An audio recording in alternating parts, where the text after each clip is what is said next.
Isaías 6, de 1 a 8. Diz a palavra do Senhor. No ano da morte do rei Uzias, eu vi o Senhor assentado sobre um alto e sublime trono, e as abas de suas vestes enchiam o templo. Serafins estavam por cima dele, cada um tinha 6 asas. Com 2 cobria o rosto, com 2 cobria os pés, e com 2 voava. E clamavam uns para os outros, dizendo: Santo, Santo, Santo é o Senhor dos exércitos. Toda a terra está cheia da sua glória. As bases do limiar se moveram à voz do que clamava, e a casa se encheu de fumaça. Então disse eu: ai de mim, estou perdido, porque sou homem de lábios impuros. Habito no meio de um povo de impuros lábios, e os meus olhos viram o Rei, o Senhor dos exércitos. Então um dos serafins voou para mim, trazendo na mão uma brasa viva que tirara do altar com uma tenaz. Com a brasa tocou a minha boca e disse: eis que ela tocou os teus lábios, a tua iniquidade foi tirada e perdoado o teu pecado. Depois disso, ouvi a voz do Senhor que dizia: a quem enviarei? A quem há de ir por nós? Disse eu: eis-me aqui, envia-me a mim. Oremos, queridos, mais uma vez. Pai querido, obrigado, Pai, pela alegria e privilégio que estamos tendo aqui de participar desse culto, Deus. Obrigado porque aqui nós já nos confessamos, nós já cantamos, Deus, ao Teu nome, já participamos, Deus, da mesa da comunhão e agora, Senhor Deus, estamos prontos para ouvir da Tua voz. Usa-nos, Deus, conforme o Teu querer, ilumine, Senhor, as nossas mentes, ouvidos, corações, para entendermos e internalizarmos tudo aquilo que Tu tens para nós nesse tempo, para a honra e glória do Teu nome, em Cristo Jesus, nós te oramos. Amém. Queridos, nosso personagem dessa noite, claro, como os irmãos já perceberam, é o profeta Isaías. Isaías, ele pertencia a uma linhagem real, fazia parte da chamada aristocracia do seu tempo, e, como o nosso texto nos indica, era o ano em que o rei Uzias havia morrido, e Isaías então agora encontrava-se com sérios problemas.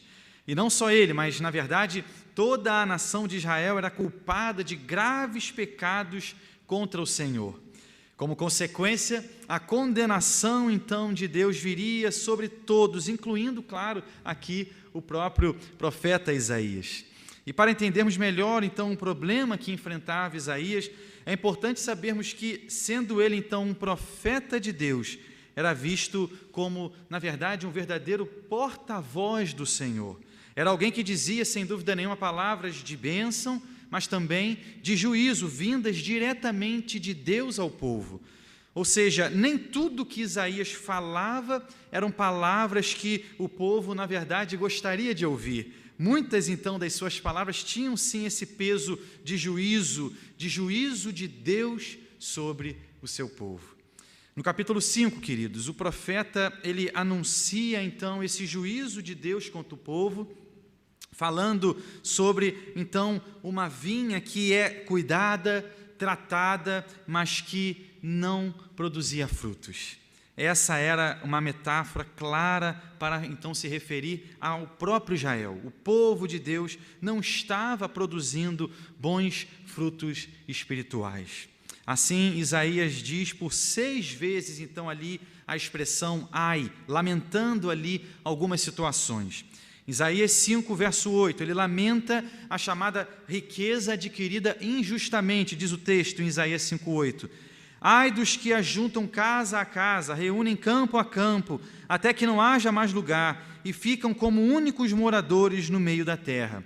Isaías 5,11, ele condena a embriaguez do povo, diz o texto. Ai dos que se levantam pela manhã e seguem a bebedice, e continuam até alta noite, até que o vinho os esquenta. Já Isaías 5,18, ele critica a desonestidade. Ai dos que puxam para si a iniquidade com cordas de injustiça e o pecado, como que tirantes de carro. Isaías 5,20, ele repreende o relativismo moral do povo, diz o texto.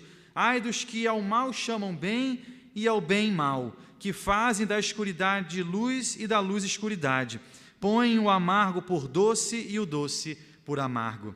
E em Isaías 5:21, ele repreende o orgulho, mas um orgulho específico, intelectual. Diz o texto: ai dos que são sábios a seus próprios olhos e prudentes em seu próprio conceito. E em Isaías 5:22 e 23, ele então repreende a injustiça do povo. Ai dos que são heróis para beber vinho e valentes para misturar bebida forte, os quais por suborno justificam o perverso e ao justo negam justiça.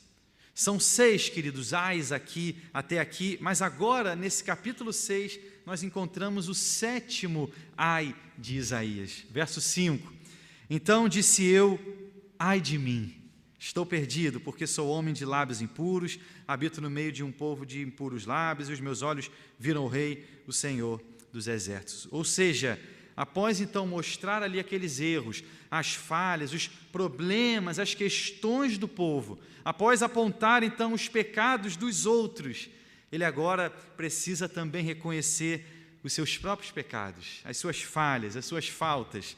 Era preciso então que ele confessasse também agora então os seus próprios pecados. E ele agora, na verdade, percebe-se como um pecador justamente na área em que Deus contava com ele, que era a sua boca, a sua língua, os seus lábios. No momento em que Isaías percebe então ali o seu pecado, ali no seu discurso, na sua fala, ele diz: ai de mim, percebo agora que a minha boca é tão imunda quanto a de qualquer outra pessoa. Essa, queridos, já é uma grande lição para nós, pessoas que têm quase que por hábito ali tecer comentários críticos aos outros, seja no ambiente de trabalho, seja na igreja, na faculdade, na família, pessoas sem ali um pingo de humildade, mas sempre críticas a tudo e a todos que os cercam, sempre ali com aquele dedo apontando para julgar, para condenar. E o que vemos aqui em Isaías, queridos, é um homem que, ao perceber o seu pecado, agora se reveste de humildade, reconhecendo os seus erros, reconhecendo as suas faltas, percebendo que fazia também assim como o restante do povo. Isaías foi, queridos, alguém chamado pelo Senhor, então, a proferir palavras de juízo ao povo, e era isso que ele deveria também fazer. Mas aqui, nesse capítulo 6, percebemos que antes do seu chamado, era preciso então que ele se limpasse. Era preciso perceber que ele era também então igualmente frágil, fraco, e que carecia sim do mesmo Deus, da mesma graça, da mesma misericórdia que os demais. E assim, ele agora então vivencia essa experiência grandiosa com o Senhor. E o primeiro estágio, queridos, dessa experiência de Isaías é quando então ele agora vê o Senhor. Versos 1 a 4, veja comigo, por gentileza. No ano da morte do rei Uzias, eu vi o Senhor assentado sobre um alto e sublime trono, e as abas de suas vestes enchiam o templo. Serafins estavam por cima dele, cada um tinha 6 asas, com 2 cobria o rosto, com 2 cobria os seus pés e com 2 voava. E clamavam uns para os outros, dizendo: Santo, Santo, Santo é o Senhor dos exércitos, toda a terra está cheia da sua glória.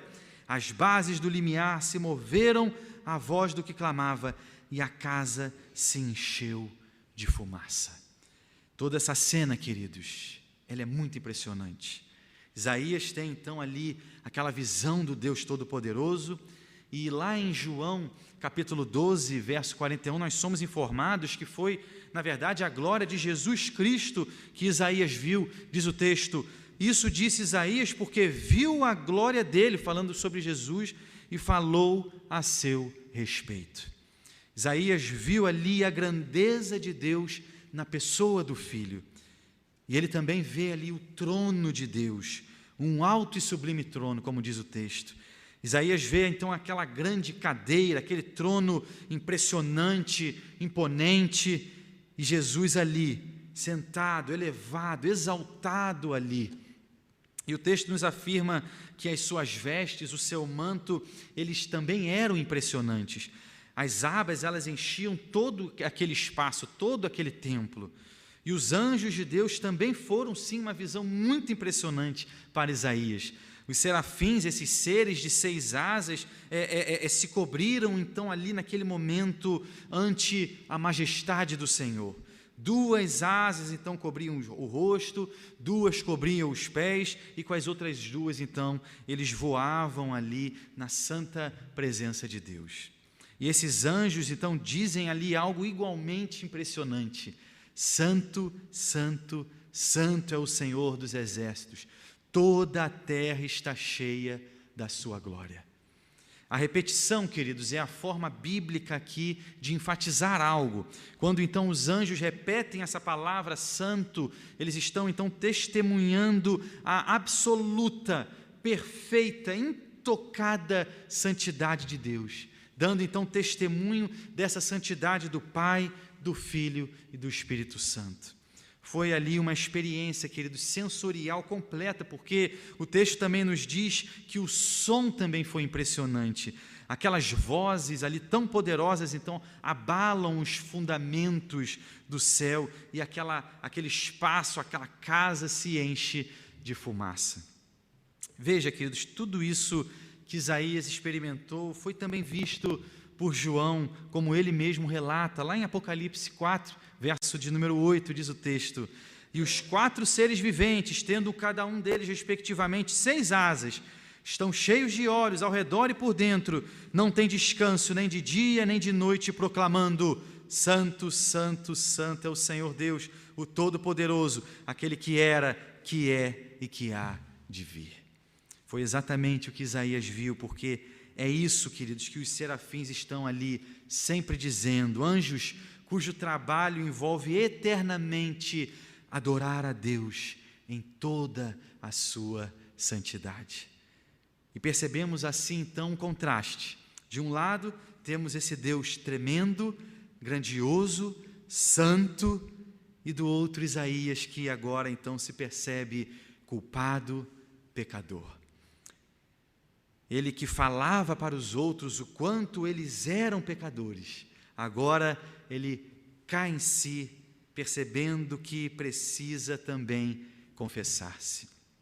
E quando ele chegou ali naquela sala do trono, ele então percebe-se ali naquela cena, e ele, claro, só podia dizer: ai de mim, estou perdido.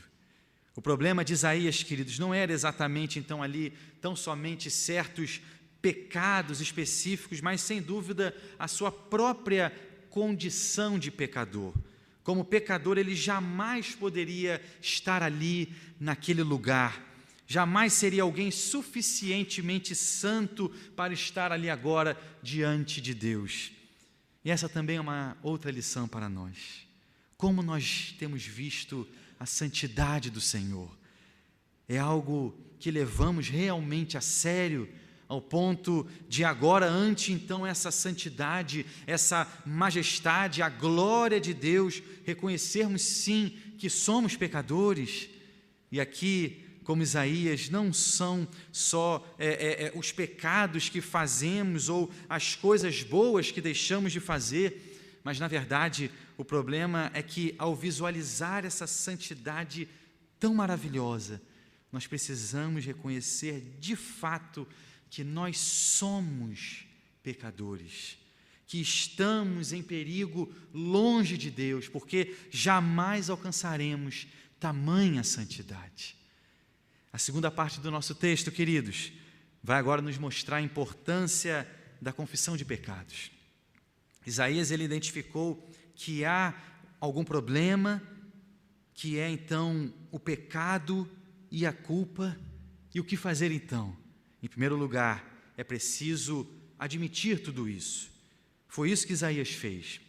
Ele não tentou se defender, não buscou ali na memória agora uma série de justificativas para isso, ele não veio para o Senhor com desculpas, ele não disse: Senhor, olha, eu sei que eu sou pecador, mas eu também quero aproveitar para destacar que tem aí outras pessoas que quebram também a sua aliança, até muito mais do que eu. Uma vez, queridos, que Isaías percebeu o abismo que havia entre ele e o Senhor, entre ele e a santidade de Deus, ele então agora confessa o seu pecado. Verso 5: então disse eu: ai de mim, estou perdido, porque sou homem de lábios impuros, habito no meio de um povo de impuros lábios, e os meus olhos viram o Rei, o Senhor dos Exércitos. Ele agora, nesse verso 5, ele confessa o seu pecado justamente, então, na área que provavelmente ele sempre se orgulhou, na área que ele jamais poderia pensar haver ali algum problema. Como profeta, ele dedicou toda a sua vida para agora dizer palavras santas de Deus. E o verso 5 ele afirma: sou homem de lábios impuros. Esse mesmo movimento, queridos, feito por Isaías, devemos nós também fazer. Áreas de nossas vidas que por vezes nós nos orgulhamos de já ter aí entregue ela nas mãos do Senhor, seja a área aí do seu trabalho, dos seus estudos, seja em que área for, não existe, queridos, uma única parte de nós que esteja perfeitamente imune da mancha do pecado.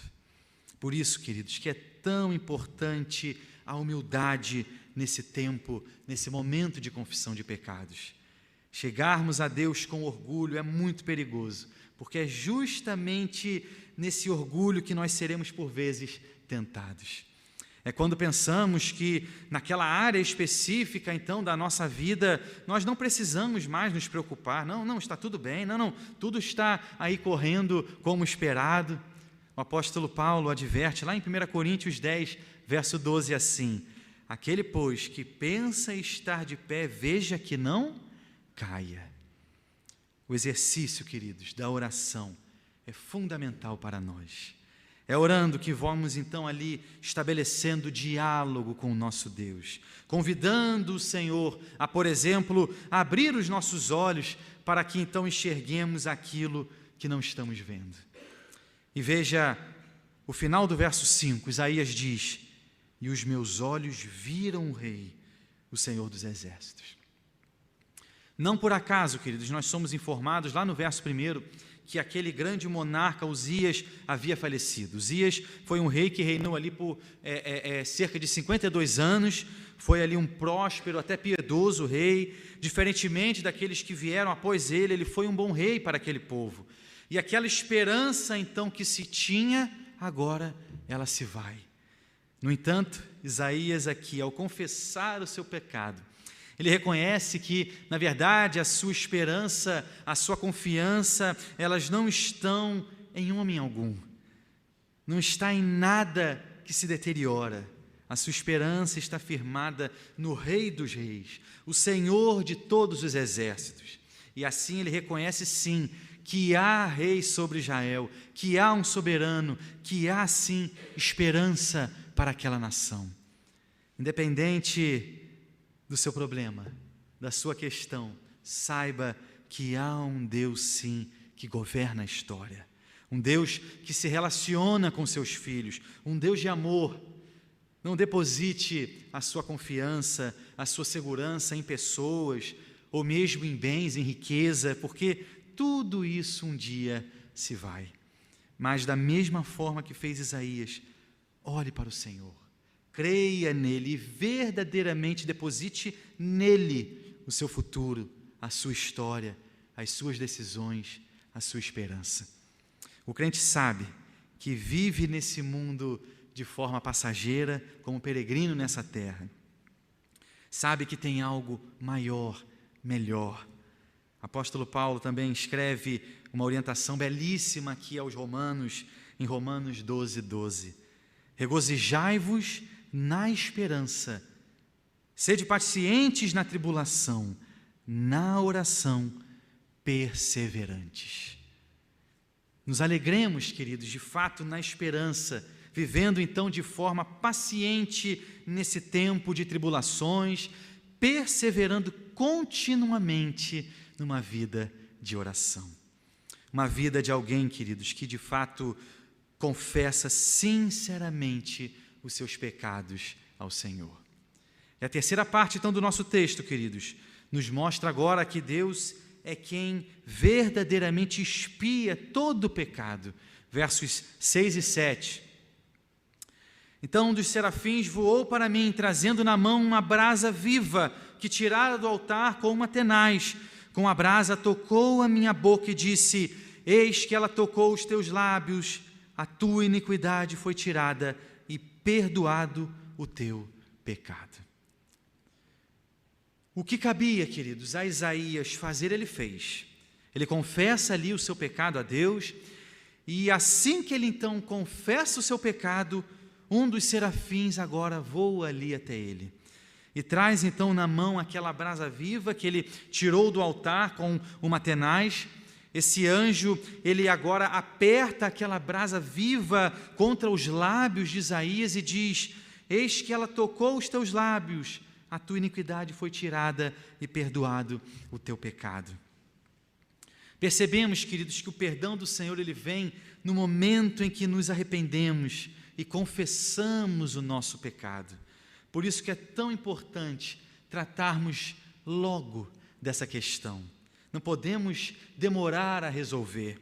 Vimos na semana passada as consequências da demora em se tratar pecados junto a Deus, na nossa última exposição do Salmo 32 de Davi.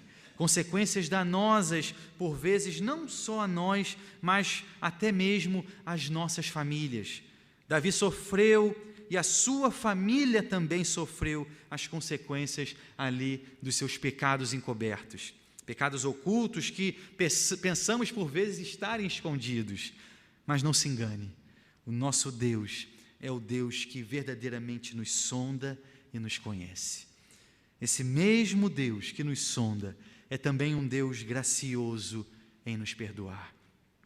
Apesar de saber dos pecados ali de Isaías, Deus não destrói, mas na verdade o salva, o regenera. Qualquer que seja o pecado, quando o confessamos, a misericórdia de Deus agora vem até nós, da mesma forma que esse anjo então vai até Isaías.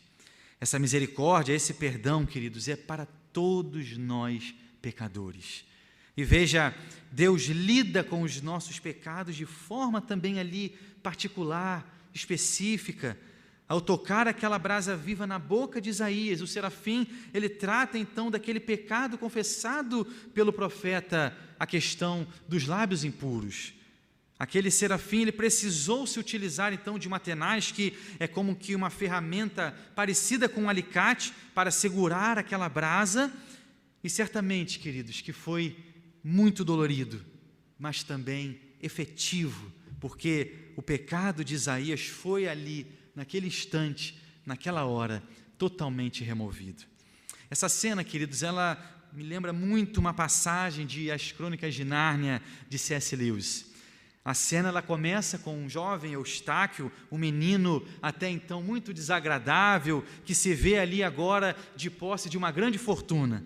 Ele fica imaginando a vida que podia ter agora, e então ele adormece com aquele tesouro. Quando acorda, Eustáquio não é mais um menino, mas agora é um dragão, como consequência da sua ganância, do seu egoísmo.